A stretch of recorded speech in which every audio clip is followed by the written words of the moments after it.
Crisis en Consejo Nacional Electoral es una catástrofe. Partidos políticos indiferentes y piden a Mel Zelaya poner fin a la misma. Fiscalía libera contratos que permitirán al CNE pagar a sus proveedores de las primarias. No podía cancelar con fotocopias. Fue una trampa, no conocía ni el video ni a El Cachiro, dice Mauricio Villeda ante filtración del narcovideo. Maribel Espinosa enumera falencias en video en que se implica a Mauricio Villeda y pregunta a qué juega el Ministerio Público. Se debe dar con la verdad, asegura. Negocios como Chinda Díaz y el restaurante El Buen Gusto, patrimonio histórico de la capital, arrasados por un voraz incendio. Procurador de la República dice que tras denuncia de Honduras del CIADI, llueve la inversión extranjera en Honduras, citando a la CEPAL. Hermano del ministro de Transparencia es designado como nuevo responsable de Red Solidaria en Cedesol. Sociedad Civil advierte conflicto de interés. Este es su noticiero TN5 Estelar con Renato Álvarez y Luz Madrid. Buenas noches, Honduras. Bienvenidos a la emisión de este martes 22 de julio, solo por hoy. Solo por hoy comenzamos a las 8:45 por el campo pagado que hemos transmitido. Sigue siendo el eterno horario de TN5 Estelar, 9 de la noche. La noticia del día es presentada por Claro. Llegaron las Claro ofertas para que te pases a ser full Claro por solo 1,055 lempiras al mes.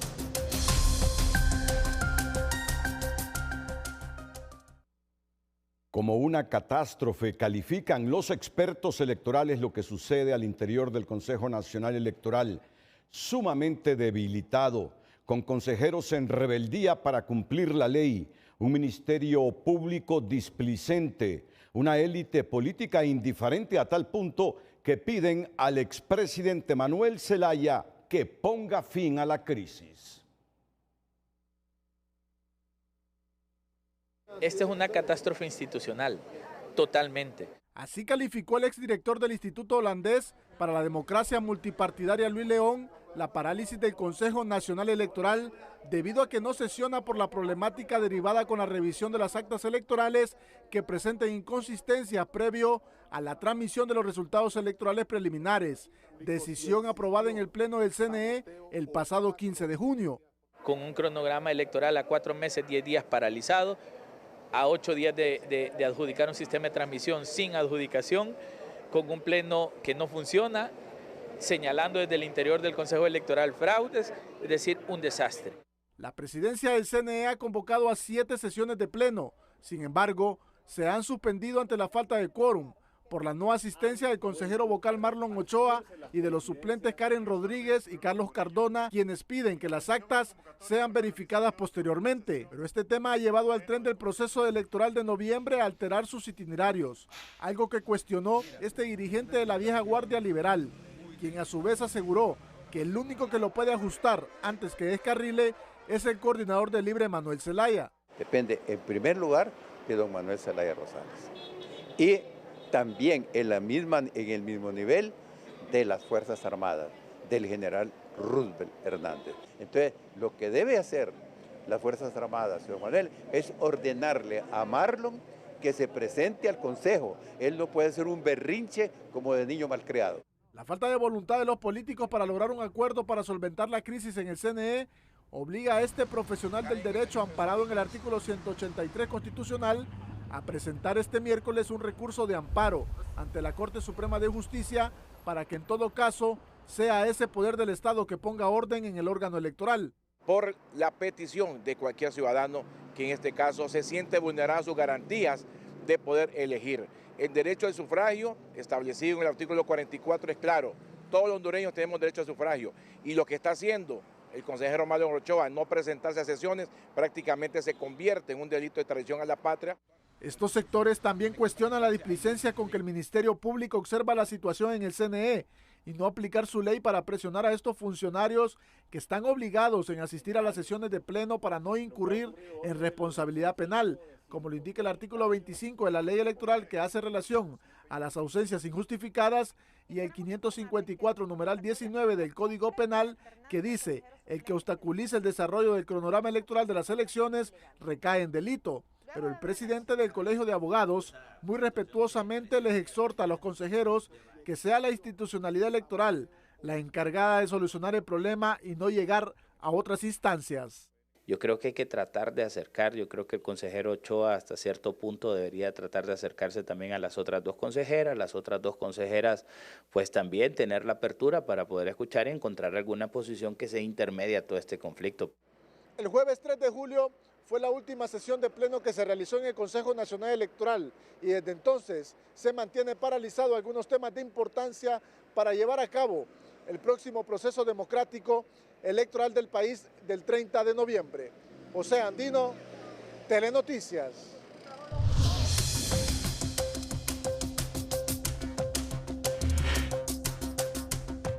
El pasado lunes 14 de julio, la presidenta del Consejo Nacional Electoral, Cosette López, lamentó que el consejero electoral Marlon Ochoa haga caso omiso a 7 convocatorias de pleno, ya que en cualquier otro trabajo, si alguien no asiste a sus labores en ese término de plazo, es despedido. Es lamentable que ya vayamos por una 7ª convocatoria y el consejero no haga acopio de la reflexión, ni siquiera en los espacios en los que podría decir sentémonos a dialogar, ni siquiera de esos, por no decir los oficiales. A cualquiera de ustedes, si no asiste 3 días a sus trabajos, lo despedirían, creo yo. Y él tiene 7 días de no querer asistir a convocatorias oficiales y está tranquilo. Al igual que el consejero Marlon Ochoa, la presidencia del CNE ha realizado también la convocatoria a los suplentes, Karen Patricia Rodríguez y Carlos Cardona, últimos que justificaron sus ausencias para la reunión. Para el diputado del Partido Salvador de Honduras, Carlos Umaña, si los liberales insisten en mover de su cargo a Ana Paola Hall y dejar en manos del Congreso la aceptación de la renuncia y la sustitución, estarán contratando un enterrador para la democracia del país. El Congreso Nacional lo que va a hacerse es enterrar la democracia. Si permite el Partido Liberal y no arregla con la consejera Ana Paola Hall, el Congreso Nacional será el enterrador de la democracia de nuestro país, porque ese es el órgano más político y Libertad y Refundación va a negociar a lo que intereses de ellos. Umaña le recuerda a la dirigencia liberal y sobre todo al candidato de esta institución política, Salvador Narrala, que Libre y la directiva del Congreso Nacional ya les falló en más de una oportunidad y esta no será la excepción.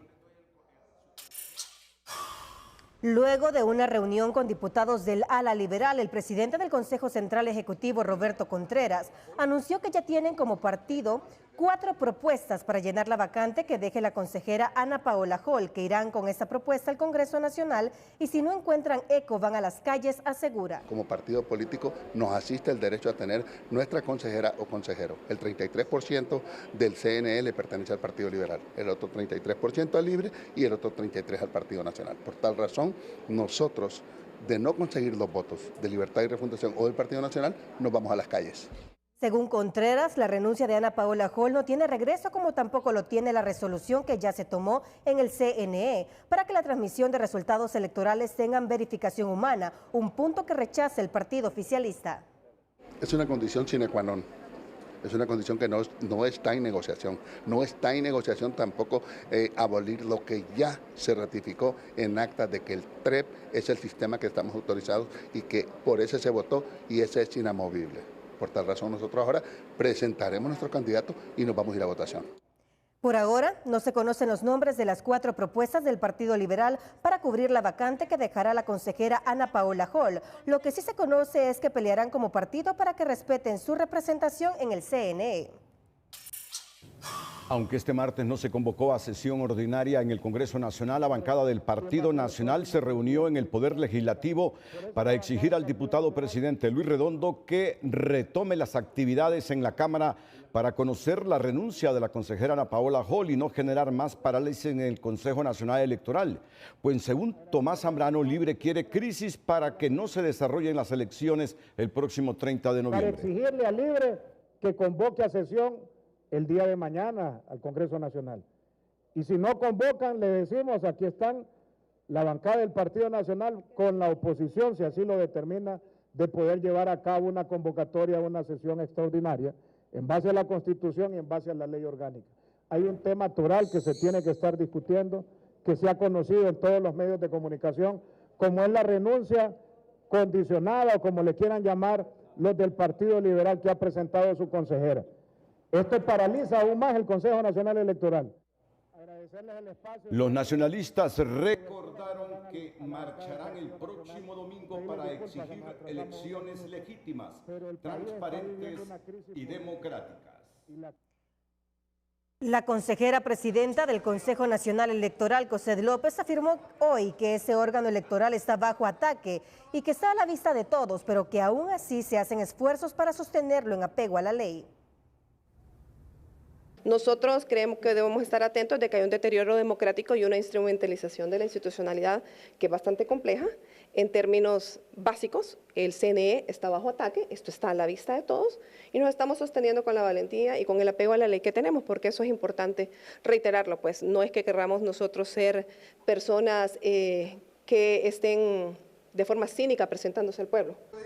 La consejera presidenta del órgano electoral también informó que se ha avanzado en 45 hitos de más de 100 en el cronograma electoral de cara a las elecciones generales del 30 de noviembre, pero también existen algunos procesos atrasados donde se focalizan esfuerzos de parte de su equipo de trabajo. Estamos dando el impulso administrativo a todo aquello que se necesita de parte de este despacho. Hay algunos temas que están atrasados, temas relacionados con el recurso humano, con recontrataciones. Estamos haciendo todo lo posible, he estado instando con bastante insistencia para que podamos, yo creo que es un tema de humanidad también, saber la condición laboral de los empleados, ¿verdad? Y que tengan todos sus derechos cubiertos. López informó que no ha sostenido comunicación con ningún consejero, pero externó que desea que exista diálogo entre los 3 consejeros y volver a realizar una sesión de pleno sobre la situación actual. Dijo que ninguna renuncia de ningún consejero debería poner en riesgo las elecciones de un país.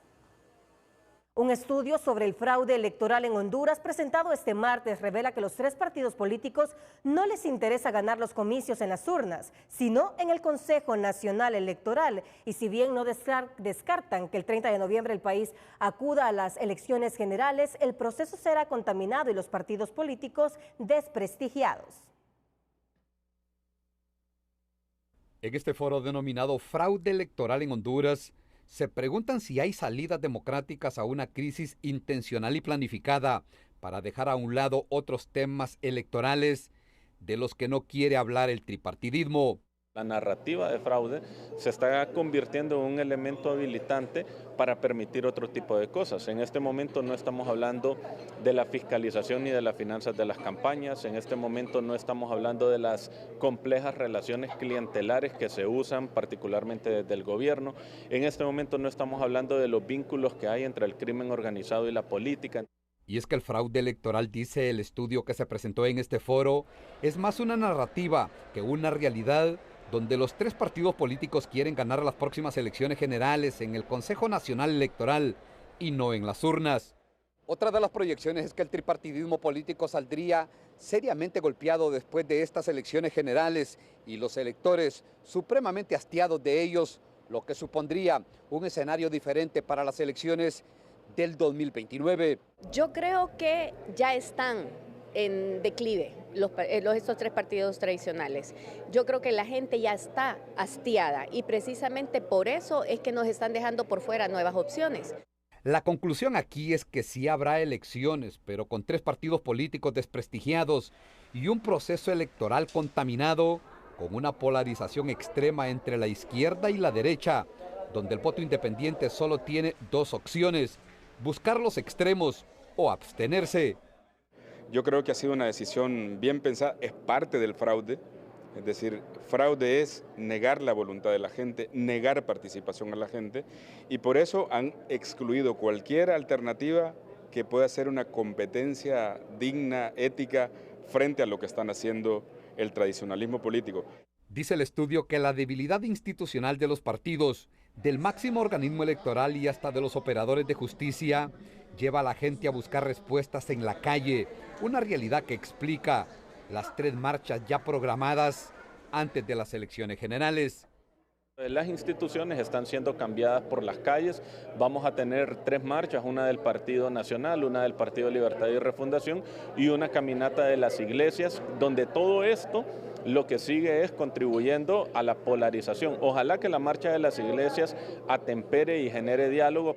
En efecto, de las 3 marchas, la caminata de oración de las iglesias católica y evangélica es por ahora el único asomo de luz para encontrar la reconciliación y, por qué no, la rectificación en el antes, durante y después de las elecciones generales, concluye el arquitecto de este estudio preelectoral, Ulises Aguirre, Telenoticias.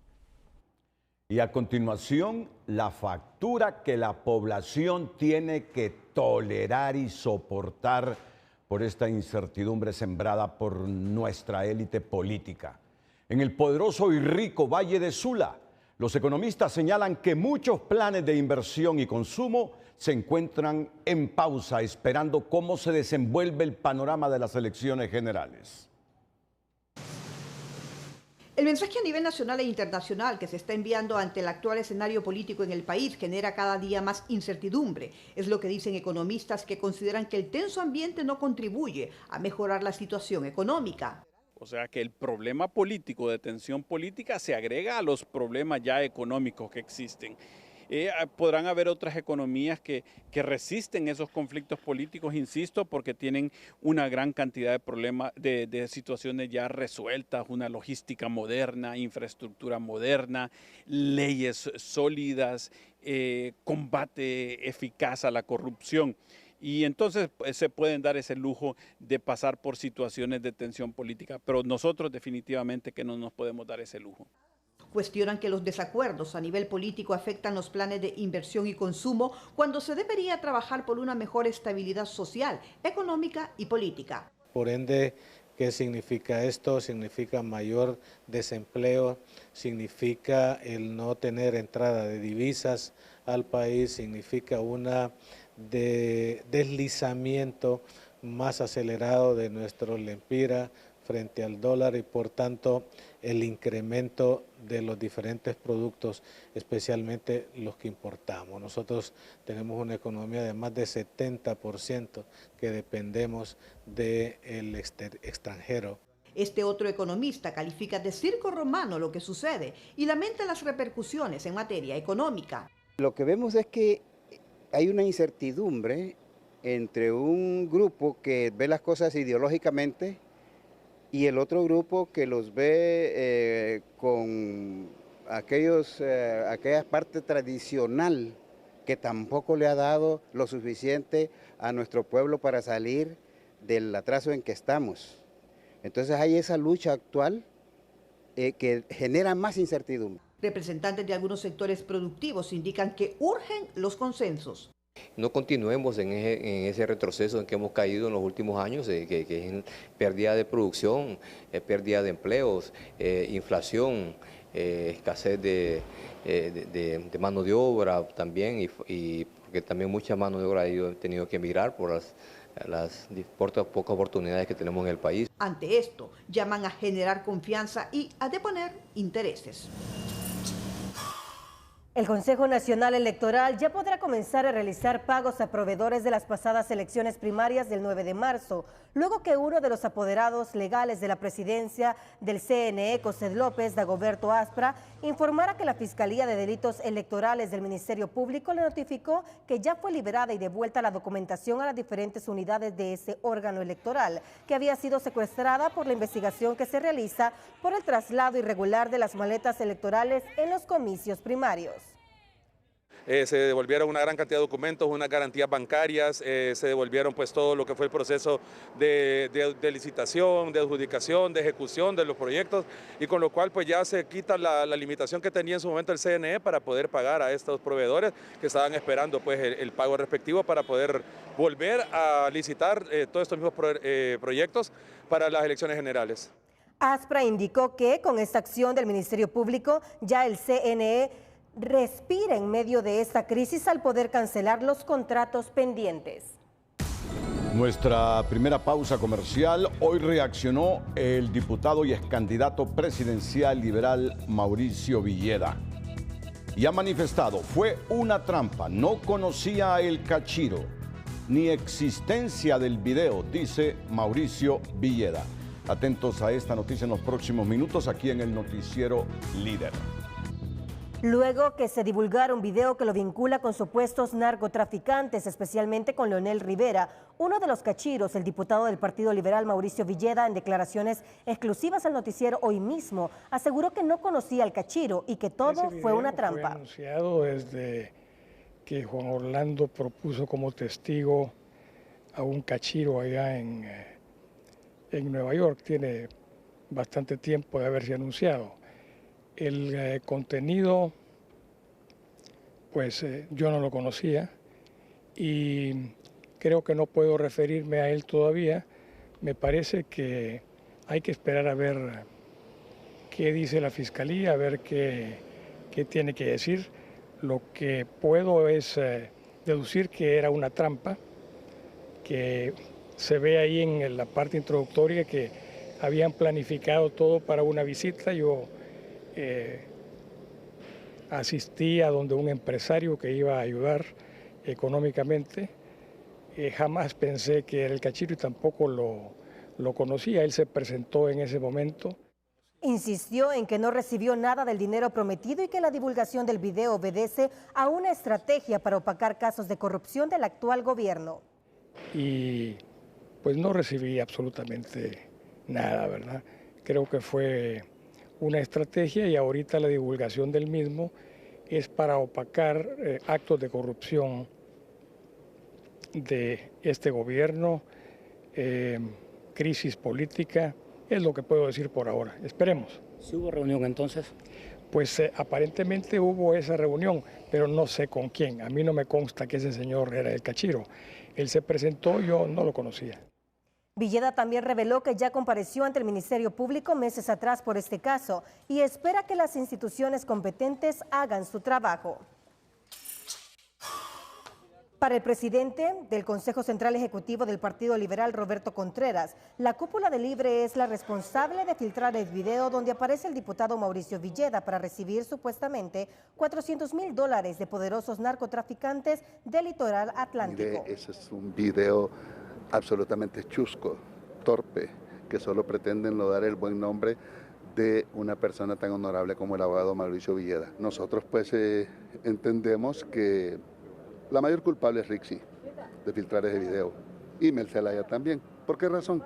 Porque Mel escogió a Rixi para que fuera la candidata y hoy cuando empiezan a hacer las encuestas se dan cuenta que no supera un 14% en las encuestas y que prácticamente las elecciones están perdidas.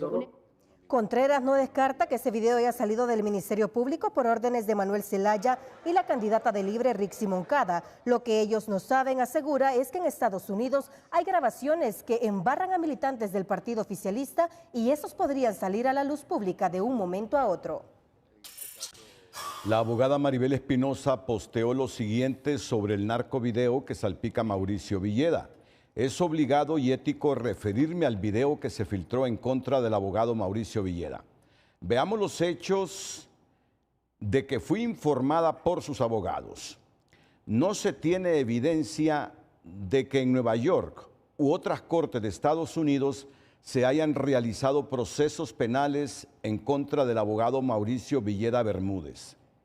El abogado Villeda compareció ante fiscales hondureños por citatorio del Ministerio Público para rendir su declaración en relación a un supuesto video. Allí, frente a sus defensores, los abogados Jair López y Celeste Cerrato, durante esa audiencia de declaración, los fiscales reconocieron que no tenían en su poder ningún video que presentarle. Luego, los defensores del abogado Villeda desde esa fecha presentaron un escrito solicitando formalmente al Ministerio Público que les informaran sobre la existencia y contenido del supuesto video, pero hasta la fecha no les dieron respuesta. Me quedan muchas dudas de todo esto. Me pregunto por qué el Ministerio Público no le presentó al investigado Mauricio Villeda Bermúdez el supuesto video sobre el cual debía declarar. Me pregunto si es lícito para el Ministerio Público ocultarle un video al investigado. Si no hay proceso penal en curso en contra de Mauricio Villeda Bermúdez, ¿por qué circula en redes sociales un supuesto dictamen pericial del Ministerio Público sobre el video sin que haya un requerimiento fiscal presentado? ¿Es auténtica esa pericia? ¿Será utilizable en juicio? ¿Cuál es la jugada aquí? Si no fue la autoridad quien filtró el video, ¿quién lo hizo? ¿Es auténtico o no la pericia del Ministerio Público que circula? Hay muchas preguntas que deben ser respondidas. Ahora que he visto un video, el cual sin duda debe ser objeto de una investigación objetiva y transparente, seguramente el más interesado en que se haga tal investigación es sin duda el propio Mauricio Villeda, su familia, nosotros sus amigos, el Partido Liberal y los ciudadanos, resaltando que en ese video en ningún momento Mauricio Villeda Bermúdez realizó manifestación alguna de aceptar o acción de recibir dinero. Tal parece que le prepararon una escena para grabarlo y tratar de implicarlo. La verdad debe ser conocida por todos porque se trata de una figura pública, concluye la abogada que hace acompañar su posteo de una petición al Ministerio Público hecha por la defensa de Villeda. Los narcovideos que han salido publicados desde el 2013, cuando el cachiro Davis Leonel Rivera Maradiaga decidió colaborar con la DEA, trascienden tiempo después tras los juicios en Nueva York. Y en ellos se llevan de encuentro a los 3 partidos políticos y algunos de sus liderazgos, así como el ingreso de dinero ilícito en las campañas políticas. Las lecciones que deja todo esto es que los altos techos de las campañas políticas orillaron a buscar dinero sucio para sus aspiraciones. Se necesita renovar los liderazgos políticos para evitar que sigan apoderándose del Estado. La divulgación de los narcovideos colocan al 2013 como el año en que la narcoactividad apostó con fuerza al financiamiento de las campañas políticas en el denominado tripartidismo, Partido Nacional Liberal y Libre. Esas revelaciones evidencian que los narcos fueron inversores de la política para obtener impunidad y poder legalizar sus negocios ilícitos, una realidad que ha concluido con la captura del Estado según este estudioso del tema. Y esto tiene, la principal consecuencia de esto que tiene es la captura del Estado, pues porque precisamente estos son favores que se tienen que devolver, y en ese sentido ha sido fundamental precisamente la necesidad de una reforma a la ley electoral en donde se defina claramente los mecanismos del financiamiento político. La contaminación de los partidos políticos fue evidente, en especial los mayoritarios, pero la vitrina para conocer cómo la institucionalidad de los partidos y los políticos cayeron en las redes del narcotráfico fue en el juicio de Fabio Lobo y más a fondo en el juicio de Tony Hernández, con la relación no solo de los cachiros con los políticos, sino también los Valle, Don H, el Rojo, Chandy Ardón y el poderoso cartel de Sinaloa. No cabe duda que las elecciones del 2013 estuvieron preñadas por la inserción del narcotráfico a su más alto nivel. Hubieron asesinatos de diputados, hubieron infiltración en el narcotráfico y los videos fueron la moda, como el narcovideo de Carlos Zelaya, donde aparece reunido con grupos del crimen organizado y los narcotraficantes, y ahora el video del señor Villeda, una de las eminencias más importantes del Partido Liberal, fue tocado por el tema del narcotráfico en su condición de presidenciable, lo que nos pone en evidencia realmente que la narcoactividad es tan fuerte que influyó en jueces, magistrados, policías, militares. El mayor destape de cómo los narcos financiaron la política hondureña fue en el juicio del expresidente Juan Orlando Hernández, pues obligó al Ministerio Público a enviar fiscales a Nueva York y a citar todos los mencionados en el juicio, investigaciones que continúan. Todos estos escenarios obligan a los partidos políticos a renovarse y a entender la importancia de dónde provienen los recursos de sus campañas políticas. De ahora en adelante los políticos tienen que tener muchísimo cuidado. Es que tienen que examinar exactamente de dónde viene la plata, y también algo que es sano para la política y para los intereses del país es que no podemos seguir teniendo campañas multimillonarias que no están de acuerdo con la situación económica del pueblo hondureño. Fíjese que paradójico que en la misma ley electoral se le asignan 500 millones de lempiras para una campaña de la presidencia de la República. 500 millones. Eso es inaudito. Según los analistas, las lecciones aprendidas es que los techos de las campañas políticas son muy elevadas en el país y es algo que debe cambiar. Los partidos políticos deben de renovar sus liderazgos y la ciudadanía conocer bien a sus líderes. Bueno, y esto usted lo debe saber. El Estado no apoya a la Comisión de Política Limpia. A esos que investigan de dónde provienen los fondos de las campañas electorales. Sigue coja. Sigue coja. No les dan el dinero a tiempo para investigar. Sigue débil. Sigue sin dientes. Porque pese a todo esto, pareciera que las élites políticas no quieren que tengamos una entidad capaz de investigarles a fondo de dónde reciben los dineros para las campañas. Podemos poner un sinfín de videos. Pueden ser salpicados un montón de políticos, pero nuestra institucionalidad, nuestro Congreso y nuestros partidos no presionan al Congreso Nacional para que fortalezca esa entidad y evitemos escenarios como los que hemos vivido en los últimos años. Narcos y dinero de redes criminales financiando campañas políticas. No quieren, no quieren. Es una entidad que la tenemos prácticamente de lujo, de lujo, de lujo. Tropiezan y tropiezan y tropiezan con la misma piedra y quieren seguir tropezando con la misma piedra porque da la impresión, no le temen a la institucionalidad cooptada por ellos y no le temen al pueblo. Y no le temen al pueblo.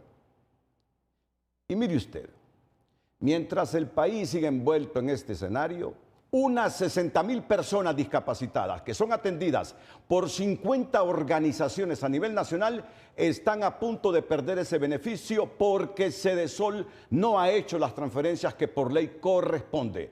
Pero en el gobierno dicen que muchas de estas organizaciones no han presentado sus estados financieros y por eso no han girado los recursos. El sector discapacidad de Honduras denuncia encontrarse en total abandono al punto que unos 60,000 hondureños discapacitados que son atendidos en al menos 50 organizaciones a lo largo y ancho del país podrían quedar a la deriva ante la indiferencia de las autoridades que no han realizado los desembolsos de recursos correspondientes a este año, de acuerdo con este entrevistado. 15,5 millones de lempiras que aseguran la operatividad de 50 organizaciones a nivel nacional. Muchas organizaciones ya están por cerrar operaciones o dejar de atender temporalmente a las personas con discapacidad y sus familias por no haber recibido estos fondos por parte del Programa de Acción Solidaria ProASOL. Este analista exigió una pronta investigación, tomando en cuenta que la denuncia del sector discapacidad es contra el Programa de Apoyo Solidario ProASOL, una unidad de la Secretaría de Desarrollo Social Sedesol que está inmersa junto al Congreso Nacional en el sonado caso El Checazo, que presume un serio acto de corrupción por el desvío de fondos públicos. Estamos viendo que esta situación recae sobre el tema de Sedesol y sus programas de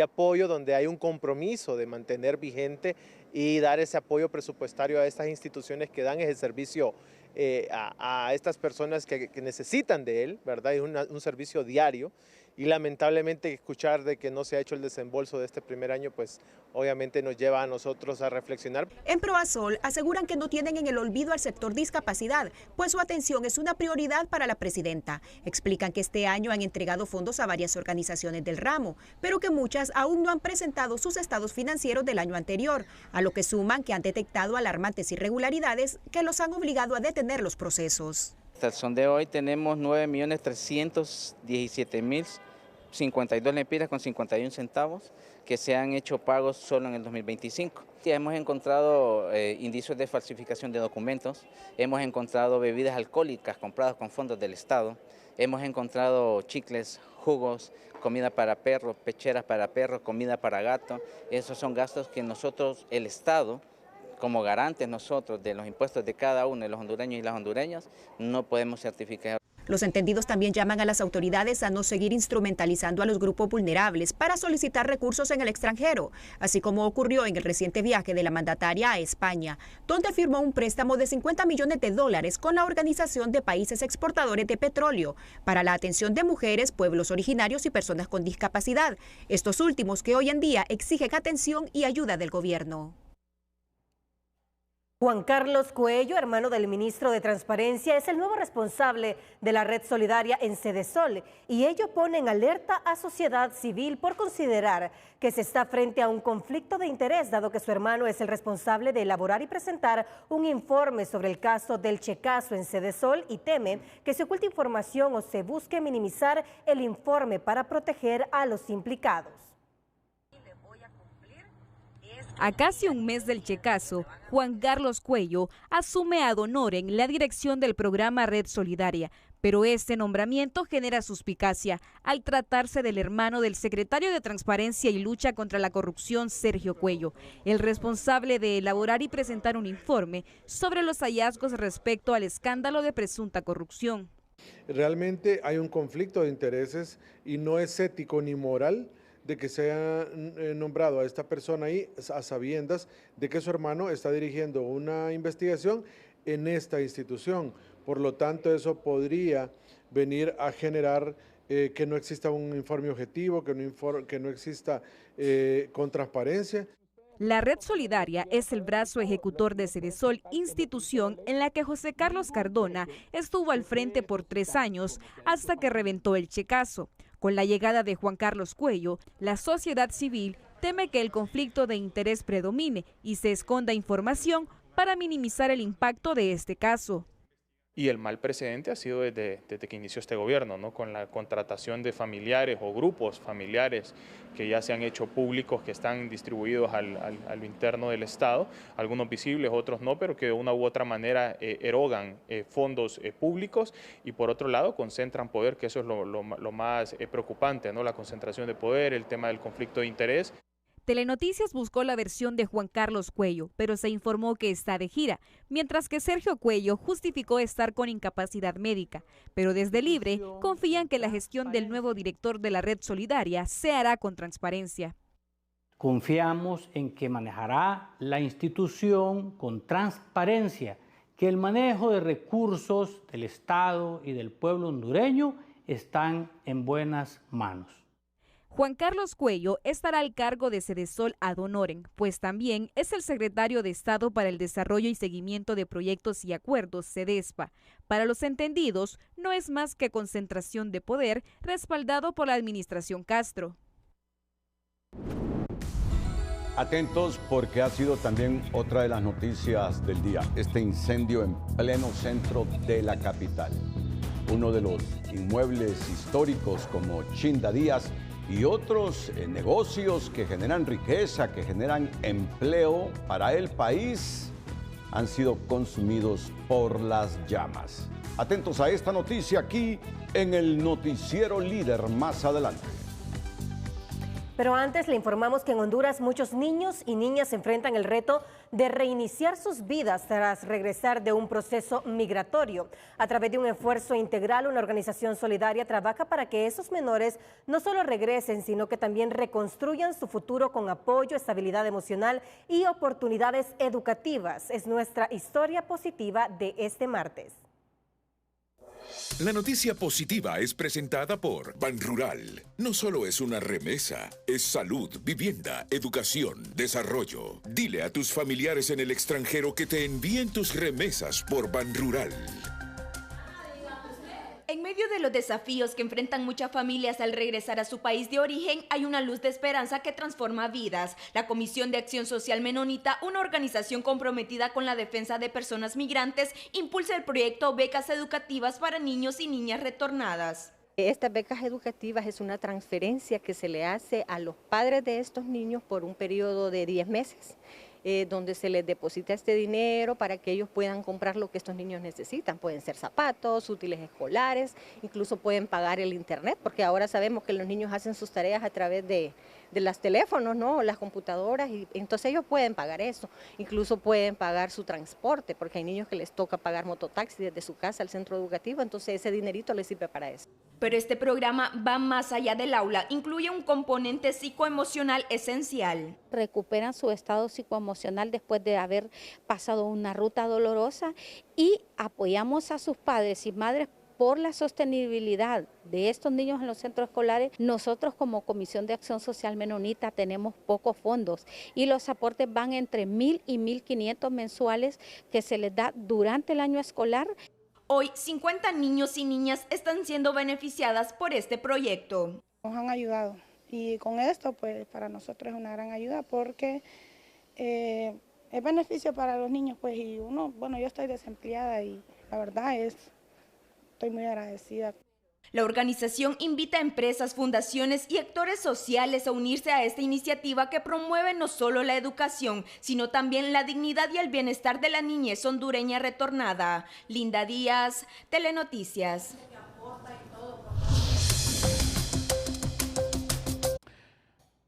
Bueno, a través de un comunicado, el Colegio Médico de Honduras ha exhortado al gobierno a cumplir con las obligaciones pactadas con ese gremio.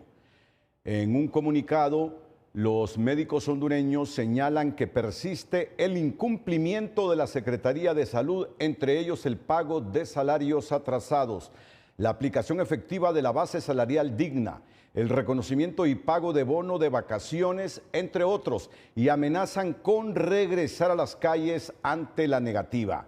El pronunciamiento de los médicos es acompañado de una denuncia de una pareja de médicos que fueron víctimas de un violento asalto mientras realizaban labores comunitarias en una zona montañosa del municipio de Catacamas, departamento de Olancho.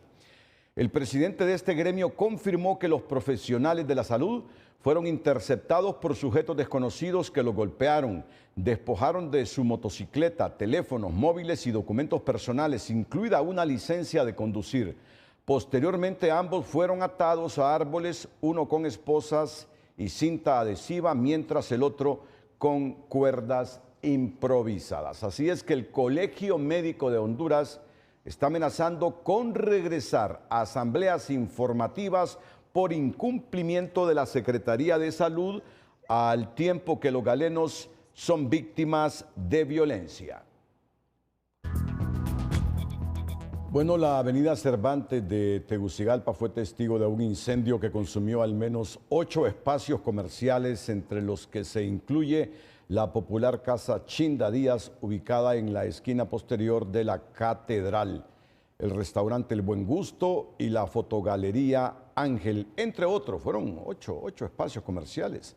Fue la intervención oportuna del Benemérito Cuerpo de Bomberos de Honduras que evitó que las llamas se propagaran a zonas aledañas, mientras los propietarios y dueños de negocios evacuaban los espacios para ponerse a salvo en lugares señalados por los bomberos. Trabajar en el control del incendio no fue fácil para los miembros del Cuerpo de Bomberos, que se encontraron con obstáculos para instalar y operar sus mangueras por falta de agua en los hidrantes, vehículos aparcados que restringen el ingreso de vehículos especiales para bomberos y la dificultad de extender las escaleras por sobre la maraña de cables instalados por compañías privadas. El servicio de energía eléctrica fue cortado para evitar la propagación del incendio y permitir el trabajo de los equipos estatales de emergencias. Algunas personas fueron atendidas por inhalación de humo tóxico, pero no fue necesario su traslado a centros hospitalarios. Militares y policías resguardaron la zona de la emergencia para evitar saqueos o accidentes por los trabajos en la atención del incendio. La quema de 8 negocios en el centro histórico de la capital representó un desafío para los bomberos por el enmarañado de cables eléctricos, los vehículos aparcados a la orilla de las calles y la falta de agua en los hidrantes. El alcalde capitalino dijo que comenzará la reconstrucción de la zona de acuerdo a los protocolos que rigen el patrimonio cultural de la ciudad. Un patrimonio de siglos y de incalculable valor histórico se redujo a cenizas por un incendio sucedido esta mañana en el centro histórico de Tegucigalpa, afectando 8 espacios contiguos en la avenida Cervantes, incluso la emblemática Casa Chinda Díaz, una edificación más antigua que la Catedral San Miguel Arcángel de Tegucigalpa. Esta es una pérdida irreparable, ¿verdad? Es decir, ha sido patrimonio de mi familia, ¿verdad? De mi tatarabuelo. No es cuantificable, ¿verdad? Porque realmente es un patrimonio cultural, ¿verdad? Y en este caso nuestro, familiar, ¿verdad? De las familias, como se llama, Argueta, Ariza, Sarmiento, ¿verdad? Y Reina en nuestro caso, ¿verdad? Argueta, Reina. La alerta de incendio se dio al cuerpo de bomberos a eso de las 6 de la mañana. Se llegó sin demora, pero costó desplegar los equipos debido a la maraña de cables sobre el techo de las edificaciones, vehículos aparcados a orilla de calle y falta de agua en hidrantes instalados para emergencias. Los cables también nos están entorpeciendo un poco el acceso a lo que es a cualquier parte, porque no solo es acá en el centro, en cualquier colonia donde vamos. Los vehículos mal estacionados también es otra afectación que estamos teniendo.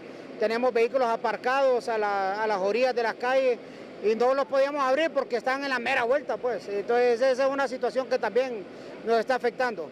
Aparte de eso, tenemos también problemas con los hidrantes. Los hidrantes de agua no están activos, están pasivos. Los daños se concentran en uno de los edificios más antiguos, emblemáticos y reconocidos del Distrito Central. En la reconstrucción de estos espacios afectados debe respetarse la vigente Ley de Patrimonio Cultural, según la Dirección de Ordenamiento Territorial del Distrito Central. El Instituto Hondureño de Antropología e Historia está presente en este lugar. Nosotros tenemos la autorización de ellos para poder actuar en base al mandato de los bomberos. Los bomberos nos dicen qué paredes podemos demoler y qué paredes no, para poder preservar el resto de las estructuras, ¿verdad? Controlar la llama fue el primer paso antes de evaluar daños causados por el fuego en la estructura, tuberías y sistemas eléctricos, tareas que supervisó el alcalde del Distrito Central, quien ordenó remover escombros con fines de iniciar la reconstrucción según los códigos y leyes vigentes. Estamos aquí listos para conversar con la gente de Antropología e Historia y del Centro Histórico para tomar esa decisión. Si tocará demoler estos bienes inmuebles, que sería lamentable por la historia que representan, pero sobre todo por la seguridad de tanto los propietarios como los transeúntes. Este incendio urbano dañó el artesón de varios cubículos, paredes, muebles y objetos personales y tensó los nervios a propietarios y empleados de negocios que preparaban pedidos. Los propietarios piden atención inmediata para reconstruir sus espacios. Chinda Díaz había cerrado sus puertas en el 2020 debido a la pandemia. Luego ingresaron otras marcas, pero no se pudo sostener. Hace un año mi familia, como emprendedores, decidimos reabrir Chinda Díaz con el legado. Como hemos pasado muchos años aquí en el centro, sabemos la importancia de Chinda Díaz, decidimos reabrir. Lamentablemente, un año después, pues pasó esta tragedia. El incendio no provocó daños a personas salvo atenciones por inhalación de humo tóxico. Tampoco se trasladó a personas a centros hospitalarios, mientras militares y policías resguardan la zona mientras se aseguran con lámina los espacios abiertos.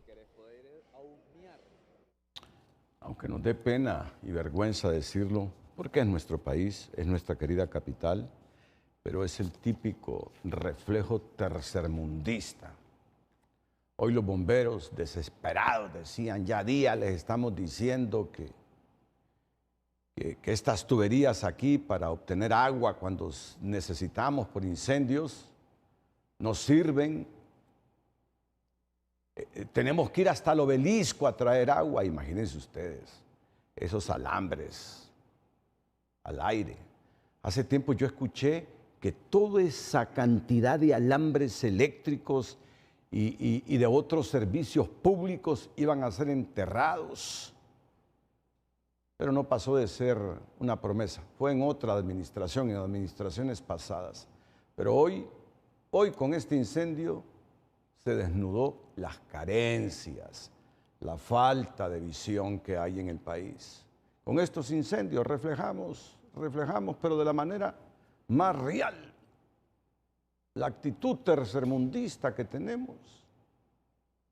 La grúa tuvo problemas para llegar, instalarse y bombear agua. desde arriba, sencillamente porque carros mal aparcados. Si es que solo tenemos como 2.400 policías de tránsito para más de 112.000 kilómetros cuadrados de territorio. Eso es lo que tenemos, un poquito más de 2.000 policías. El alcalde del Distrito Central me dijo una vez que hay más personal administrativo que policías de tránsito en Honduras.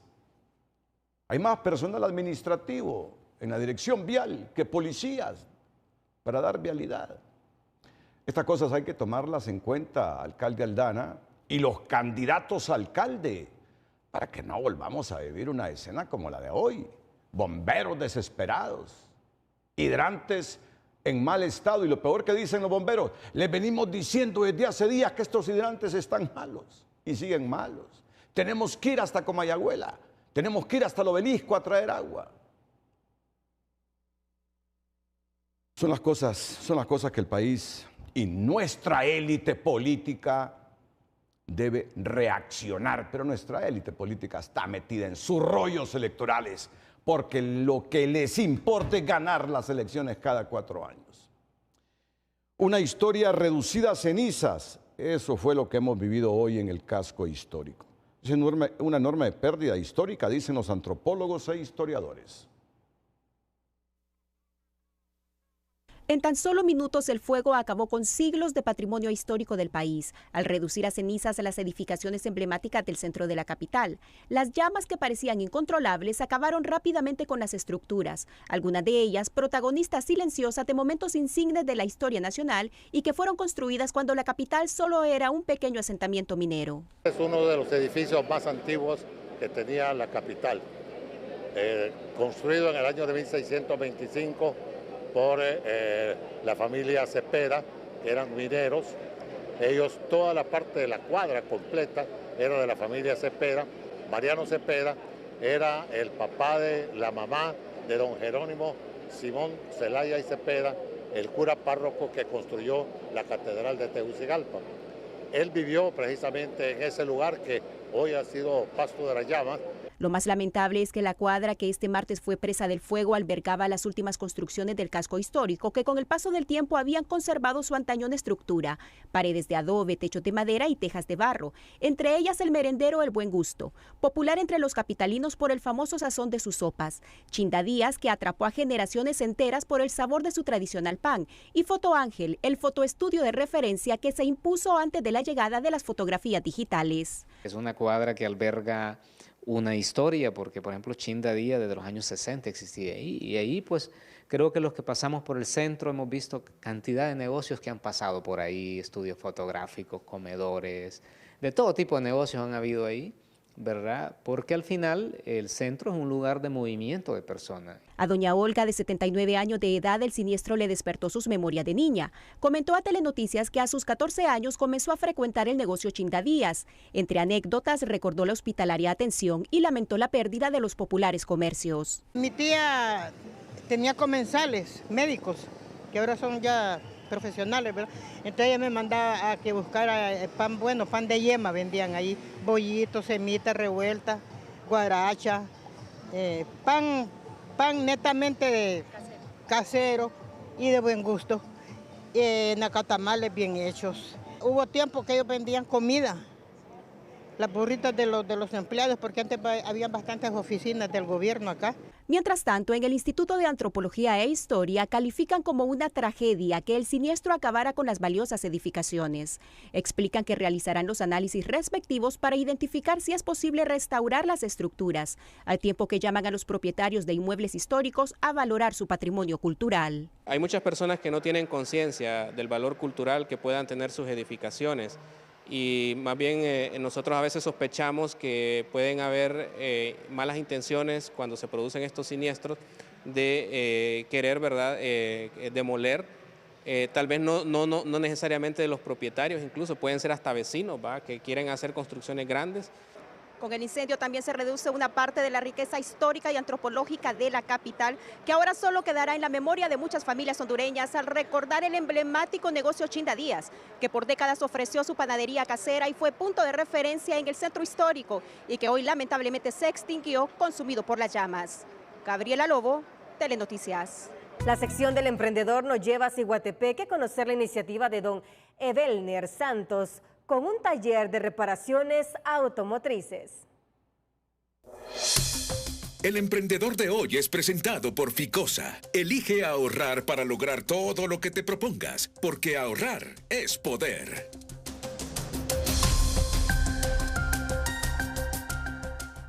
El deseo por dejar de ser empleado lo movió a emprender su propio taller, que a base de financiamiento le ha permitido cumplir ese sueño de ser su propio jefe. De que me quise independizar, entonces tomé la decisión de primeramente tomar préstamos, ¿verdad? Porque estas máquinas no es que sean un poco baratas, ¿verdad? Entonces,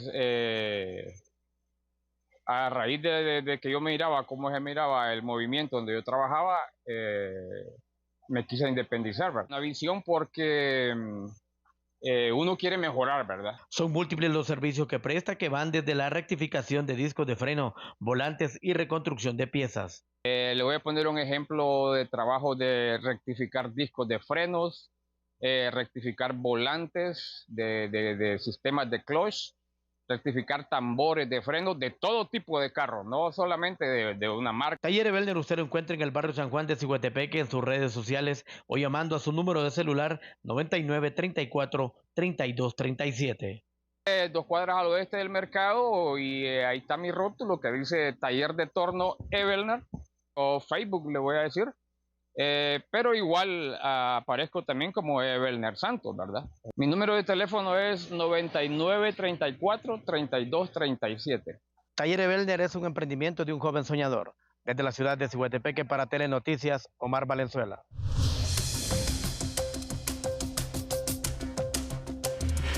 En Educación Financiera le contamos que las estrategias y los consejos de gestión del tiempo son útiles y le recomendamos probar estas 3 acciones rápidas para mejorar estos aspectos en su horario de trabajo. Educación Financiera es presentada por Banpaís. Compra todo lo que quieras y divídelo en cuotas a 0% interés con tus tarjetas de crédito Banpaís. Desactive las notificaciones. Constantemente estamos saltando entre diferentes aplicaciones, notificaciones y tareas. De hecho, el trabajador del conocimiento promedio usa alrededor de 10 aplicaciones, entre las que va alternando hasta 25 veces al día. Por eso es más difícil concentrarse en las tareas en cuestión y empezar a ganar fluidez tanto en el trabajo como para pensar en generar dinero. Organice su espacio físico. Un escritorio desordenado puede no parecer un gran problema, pero el desorden visual puede influir en el desorden mental y dificultar la concentración. Agrupe las tareas similares. Cada vez que cambies de tarea, tu cerebro tiene que encontrar el contexto y la información relevante para esa nueva tarea y llevar ese conocimiento a la superficie de tu mente. Bueno, después del espacio solicitado por el presidente del Congreso, entre 8 y 8:45 han habido muchas reacciones. Y casi todas las reacciones de la oposición. Aquí tenemos algunas, hemos recogido algunas reacciones, la de Rachid Mejía. Así es, está en pantalla, escribió lo siguiente en su cuenta de X. Luis Redondo y su cadena Piruja solo confirma que el fraude de Libre lo van a empujar sí o sí.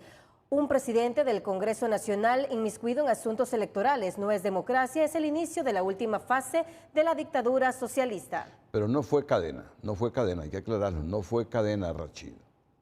Fue un espacio solicitado a varios medios de comunicación, incluido Canal 5.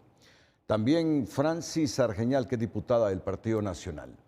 Así es, en pantalla está el mensaje de Francis Argeñal, amenazas temerarias, las de esta noche. El pueblo hondureño debe estar más alerta que nunca ante las declaraciones vertidas por el ingeniero, cuasi abogado, cuasi fiscal y ahora cuasi consejero electoral Luis Redondo, quien paradójicamente inicia su comparecencia de 45 minutos pagada con fondos públicos, autoproclamándose un funcionario consciente.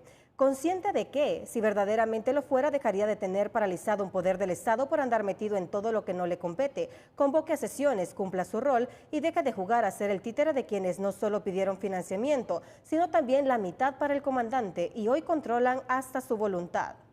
La candidata designada presidencial de Narriafura, la diputada María Antonieta Mejía, también se ha expresado en las redes. Así es, escribió, ¿quién nombró a Luis Redondo como juez, fiscal y consejero electoral? No le bastó con usurpar la presidencia del Congreso, ahora también quiere dictar sentencias, investigar delitos y decidir por el CNE. El déficit de atención es monumental, 3 semanas sin sesiones, 0 leyes, 0 soluciones para el pueblo, pero eso sí, hay tiempo, cámaras y presupuesto para shows express y proteger al familión. Entre tanta excusa, ya deberían abrir una licitación pública para ver quién le cree las novelas a Redondo. Bueno, y hemos estado verificando en todas las redes reacciones de gente de Libertad y Refundación y no hemos encontrado. Octavio Pineda es dirigente liberal, miembro del Central Ejecutivo. De una cosa estoy 100% seguro, de ese tutti frutti de leguleyadas, la mayoría del pueblo, incluyéndolo, no entendió esa explicación falaz que dio Redondo. El Congreso Nacional no le puede dictar órdenes al CNE, que es un órgano constitucional, autónomo e independiente de los poderes del Estado. Y desde la clandestinidad del jefe del Estado Mayor Conjunto de las Fuerzas Armadas, Romeo Vázquez, el general Romeo Vázquez, también ha reaccionado. Cállate ya, Redondo. Deja de querer pajear al pueblo con tu cadena de mentiras. 45 minutos intentando justificar un sistema sin verificación humana, igualito al de Cuba, Venezuela y Nicaragua. Eso no es democracia, es fraude. Honduras no va a aceptar su farsa electoral. Vamos a defender la voluntad del pueblo, cueste lo que cueste. Mira la imagen y decidí de qué lado estás. Países con verificación previa, países sin control, sin transparencia y sin democracia. Hashtag tiene miedo. Pasamos a otras noticias. Retiro de Honduras del CIADI dispara la inversión extranjera en el país, afirma Procurador General de la República. El Procurador de la República, Manuel Díaz Galeas, aseguró que la inversión extranjera creció en 2024 después de denunciar el convenio con el Centro Internacional de Arreglo de Diferencias Relativas a Inversiones del Banco Mundial CIADI, al tomar como referencia el último informe de la Comisión Económica para América Latina, en el que indica que la inversión extranjera creció 20.6%, sumando 1.309 millones de dólares en el 2024. Todo lo contrario a lo que han venido sosteniendo en su relato los pseudoexpertos de la mediática, aseguró Galeas en su red social X, al tiempo de reiterar que la decisión de denunciar el convenio CIADI fue una acción audaz y valiente de la presidenta Castro, que contuvo el aluvión de demandas abusivas y oportunistas contra el Estado y mantuvo las puertas abiertas a la inversión. Sin embargo, las cifras oficiales del Banco Central de Honduras reflejan que la inversión extranjera en 2024 cayó en 7.6%, sumando al final del año 993.9 millones de dólares y no los más de 1.300 millones, como indica la CEPAL.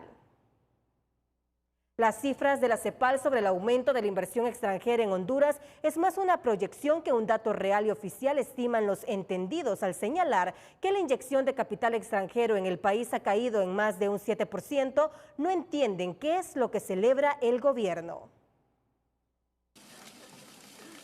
La cifra de inversión publicada por la CEPAL es más un alegrón para el gobierno que una realidad para la gente, afirman en la academia al indicar que rechazan ese dato por ser incongruente con la estadística oficial.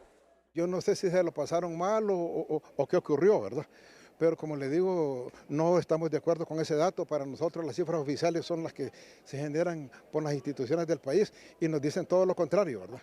La CEPAL detalla que la inversión extranjera creció en 20.6% y llegó a 1.309 millones de dólares en 2024, pero el Banco Central de Honduras indica que cayó 7.6% y cerró en 993.9 millones de dólares. La amplia diferencia se podría explicar porque la CEPAL haya tomado cifras al 30 de junio del 2024 y no al cierre del año. Entonces, podría ser una proyección, indica este asesor del Congreso y exgerente del Banco Central.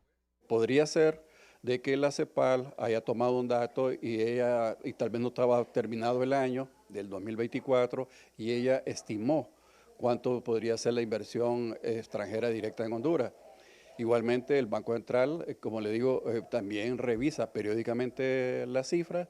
También es desacertado afirmar que salir del CIADI atrae capitales, dice esta exdirectora del Consejo de Inversiones, al explicar que está demostrado que es un arbitraje que genera confianza al inversionista por su agilidad para resolver los casos y por ello 165 países son miembros.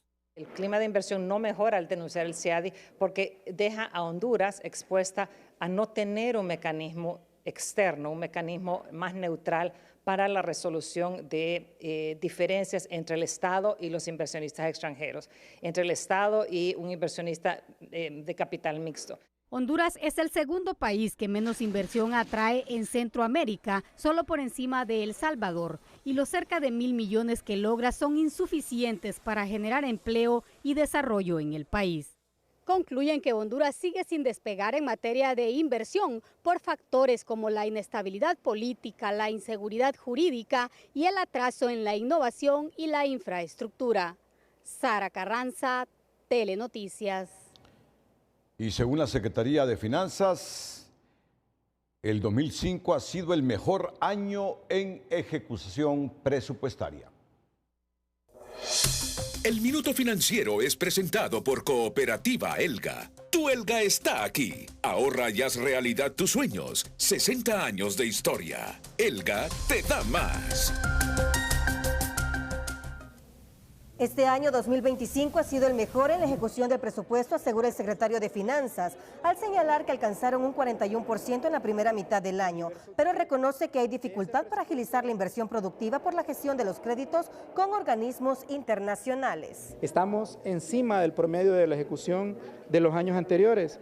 Hubo años en donde la ejecución fue de 35%. Este año, al primer semestre, estamos en 41%. Estamos cerca de 6 puntos arriba. Estamos en el cuarto año, evidentemente eso mejora la capacidad de las unidades ejecutoras para programar mejor y hacer mejores las licitaciones. Donde tenemos un reto, y eso es importante decirlo, es en la parte de inversión productiva. Ahí nosotros estamos redoblando esfuerzos, mucho de la inversión productiva también está atado a los organismos internacionales. Duarte proyectó que cerrarán el año con una ejecución superior al 90% en el presupuesto general y 85% en inversión pública, siendo esta última la más importante porque son obras en escuelas, centros asistenciales y carreteras, porque el resto de recursos se destinan al pago de salarios y deudas.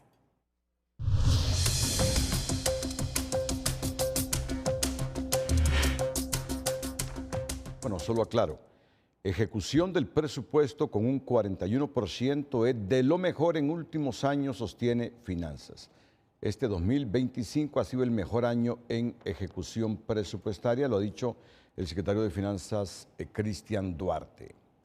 Y exportadores de café sostienen que para cumplir plenamente con la deforestación cero que exige la Unión Europea, el país necesitará de al menos 3 o 4 años.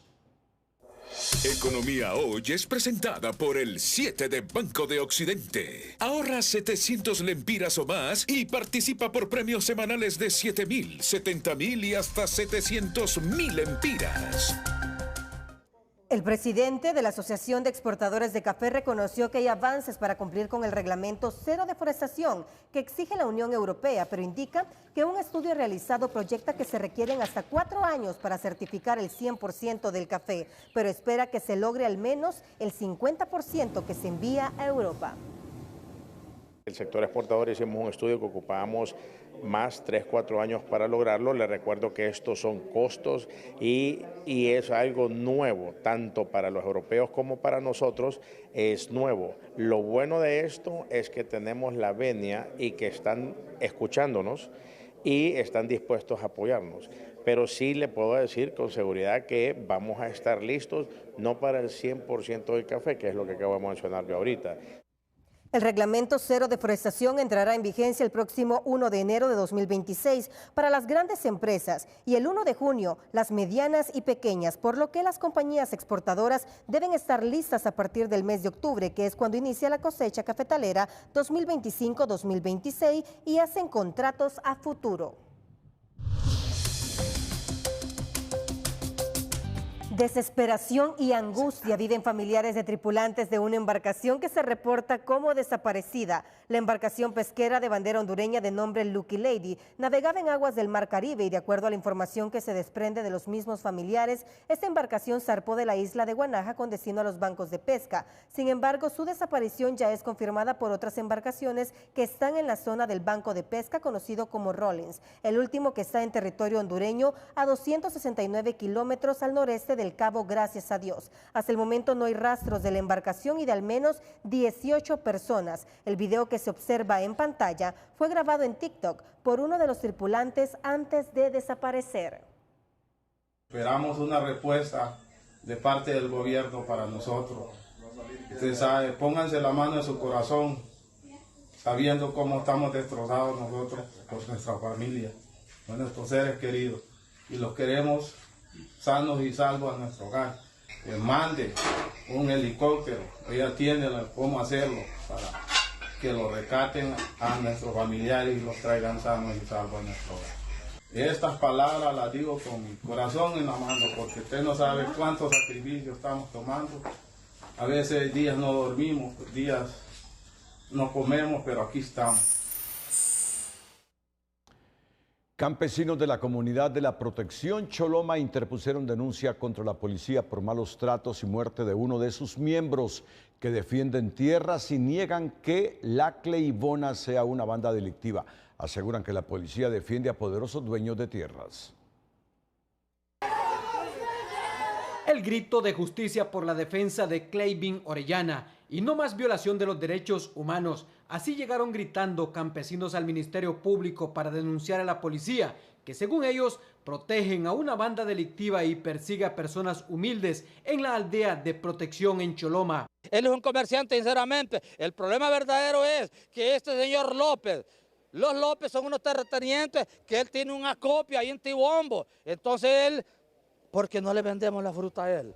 Ese es el problema, entonces él los quiere matar. El apoderado legal de los campesinos cree que la policía protege a personas de alto nivel que están detrás del armamento decomisado hace unos meses y que se los acreditan falsamente a la banda La Cleibona. Creemos que hay una colusión al más alto nivel de la Policía Nacional con el propósito de desalojar a los campesinos de esa tierra que originalmente fue del Estado. La policía asegura que el destacamento policial instalado en la comunidad es para proteger la vida de los ciudadanos de estas bandas que se pelean territorios. Nuestra labor es el combate directo a estas bandas organizadas que delinquen en todo el sector, de donde es una comunidad sumamente trabajadora, son comunidades dedicadas al cultivo y a la producción de aceite de palma. El Ministerio Público recepcionó la denuncia y le dará trámite a fin de esclarecer los hechos y determinar si un muerto y un herido registrado el domingo fue a raíz de esta disputa que, según los campesinos, es por tierra y no por armas. Manifiestan que un grupo de policías que se han acontonado en la zona, supuestamente los han golpeado, los han maltratado. En ese sentido, ellos vienen a interponer denuncia, el Ministerio Público está en obligación de recepcionarla y a través de la Fiscalía Especial de Derechos Humanos iniciar las correspondientes investigaciones. Los campesinos se oponen rotundamente a la instalación de la posta policial en la comunidad de Protección, el principal motivo de estas protestas. Orlin Martínez, Telenoticias. En el estado del tiempo, César Quintanilla nos informa sobre lluvias dispersas y altas temperaturas se combinan para este miércoles sobre el territorio hondureño. El estado del tiempo es presentado por Invesa. No importa el tiempo, muévete con Fotón. Ahorra hasta $6,500 este mes invirtiendo en un buen maquinón. Hola, ¿qué tal? Siempre es un gusto saludarles. Inicio presentándoles este titular de Naciones Unidas. El secretario general Antonio Guterres en las últimas horas ha hecho un llamado a acelerar la era de la energía limpia. Es momento oportuno. Y miren ustedes que en 2024, el año anterior, los presupuestos de las energías renovables superaron por mucho a los presupuestos para los combustibles fósiles. Es necesario transitar a esa era de energía verde, energía limpia, para tener un futuro sostenible para todos. Tal como se lo habíamos anticipado, se disipó la baja presión con posibilidades de desarrollo que transitaba sobre el Atlántico y se ha formado otra al este de la península de la Florida. Sin embargo, tiene apenas un 10% de desarrollo, de posibilidad de desarrollo, pero va a dejar abundantes lluvias ahí en la península de la Florida.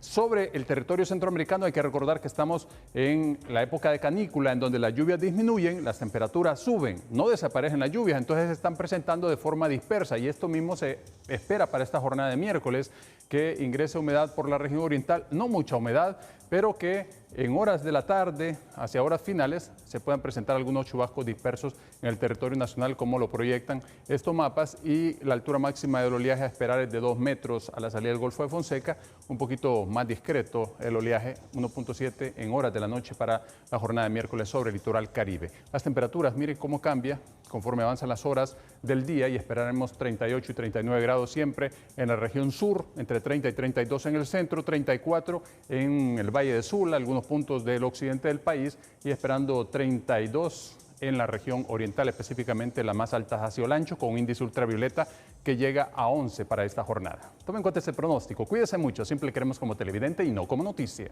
Que la pasen bien. Y finalizamos esta emisión noticiosa con esta noticia. Católicos y evangélicos marcharán juntos por la democracia, la paz y la familia.